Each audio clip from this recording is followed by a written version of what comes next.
cai no inverno até 80 graus abaixo de zero, tem gente morando e lá o Evangelho será pregado, tem que ser pregado antes de Cristo voltar, então chegará ao fim, oito menos. E temos outra palavra mais confusa, mais frustrante, mais difícil de entender. É a palavra aion. Aion. A palavra aion, traduzida muitas vezes nas suas Bíblias como século. Efésios 2:2, o curso deste mundo, o aion deste mundo, não se conforme suas mentes ao aion.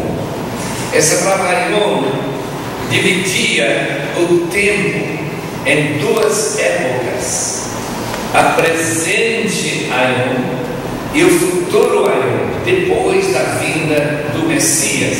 Esta ideia se coloca claramente em certos textos. Por exemplo, em Mateus 12:32, esse evangelho, ele fala do perdão que não haverá para quem blasfema contra o Espírito Santo neste aion, nem no aion vindouro. Mas às vezes essa palavra é traduzida como mundo. Por quê?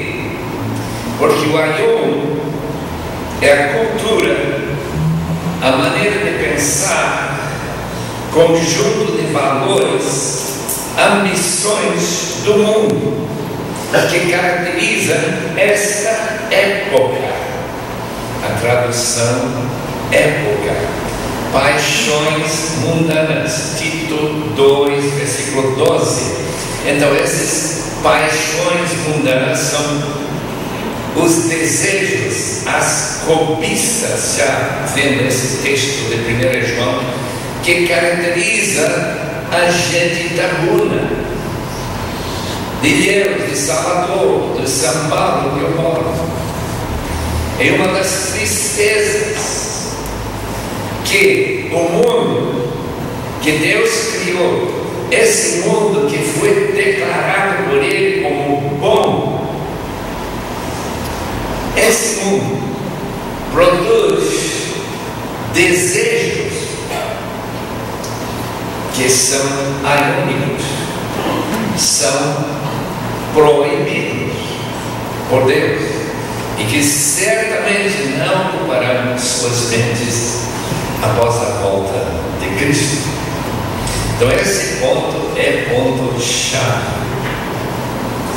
A graça de Deus se manifestou salvadora a todos os homens, Tito 2:11, ensinando-nos, versículo 12, a renegar, a rejeitar paixões aionas, paixões mundanas. Mas muitos crentes, não é questão que esta noite, claro, eu estou falando de crentes, mais longe aqui,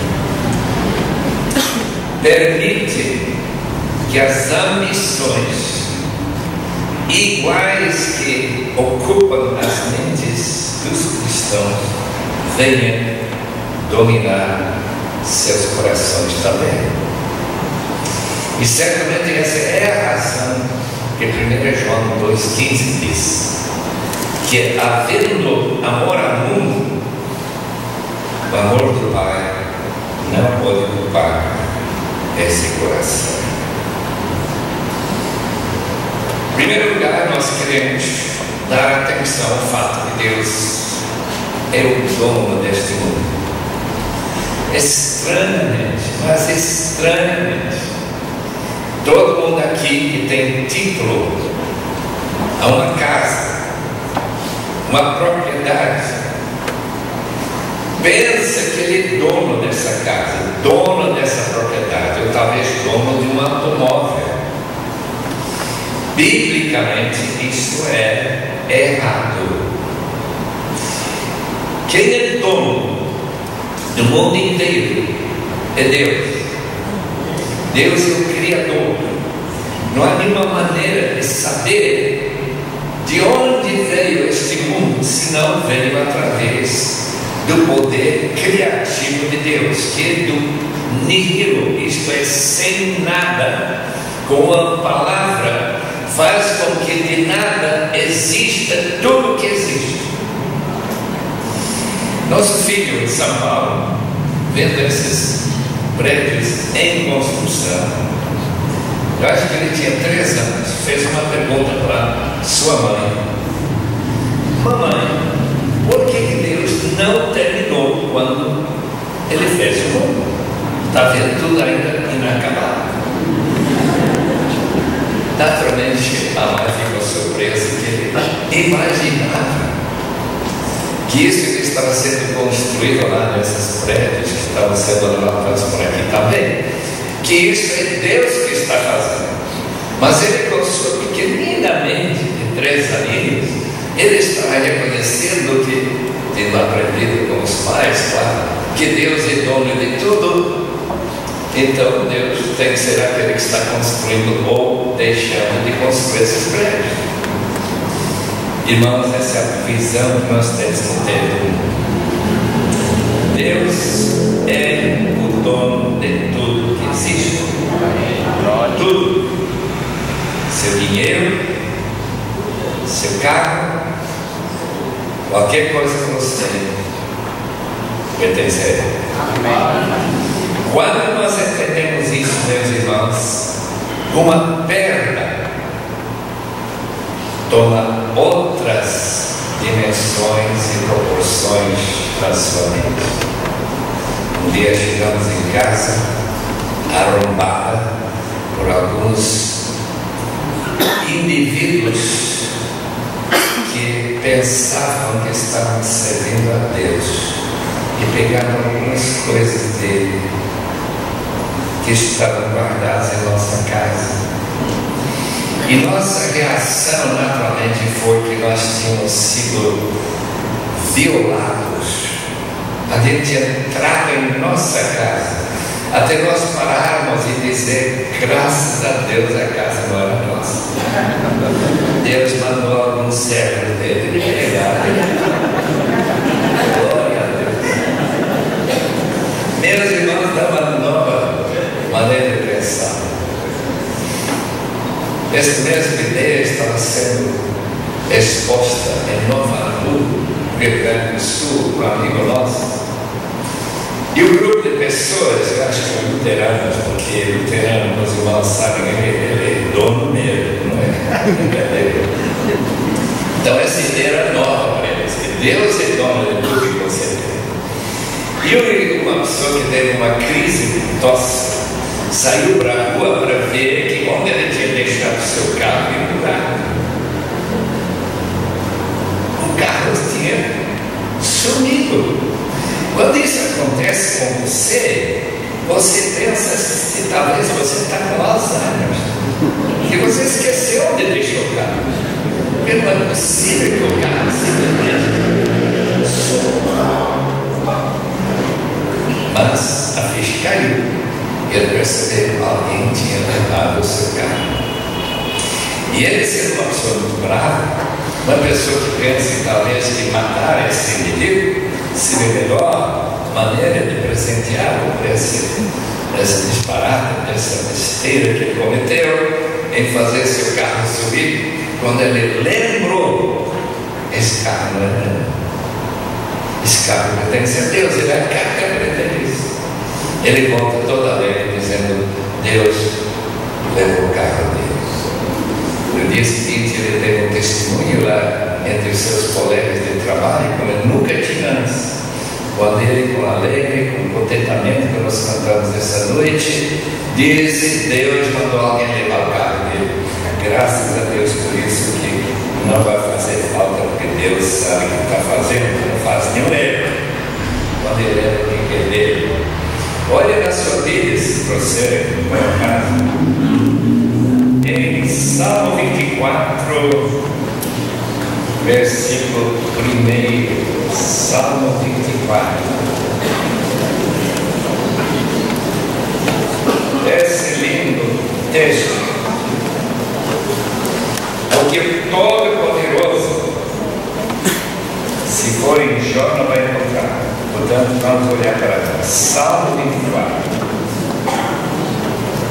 Do Senhor é a terra e tudo o que nele existe, o mundo e os que nele vivem. Não somente são os carros e casas destruídos num tsunami, num Japão, mas todas as pessoas. Eu estive conversando com alguém ontem à noite, contando sobre a morte provocada por um bêbado, uma pessoa muito querida.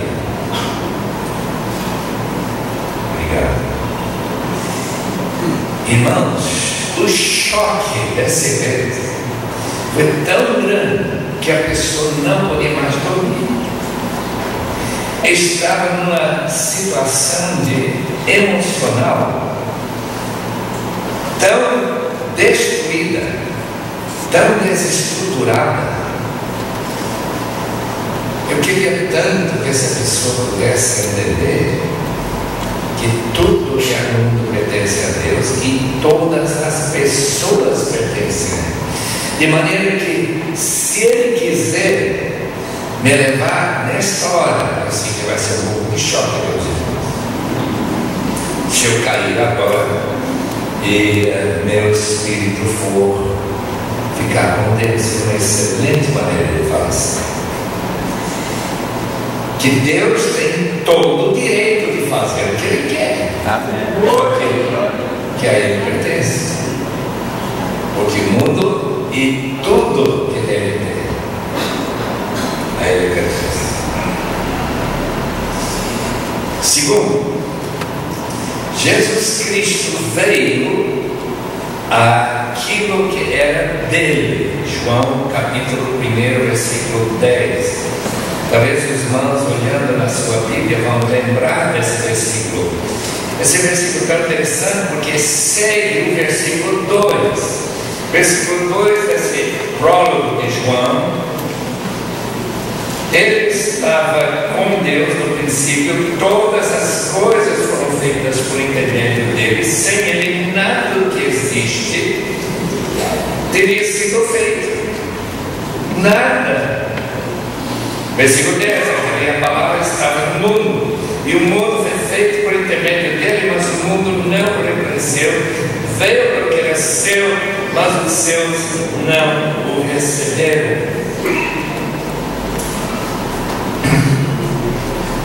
O incrível ocorreu que o dono veio para o mundo, era dele, ele o criou, ele é o agente da criação, e o mundo não o reconheceu como dono.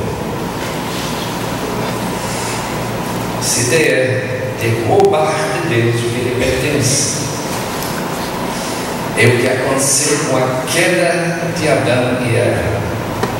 E a queda do chamado pecado original de todos os homens e mulheres. E Jesus Cristo veio para quê? Para recuperar aquilo que tinha sido perdido em termos de quem é dono de sua vida, do seu corpo, de sua mente, alma, espírito. Tudo pertence a Deus.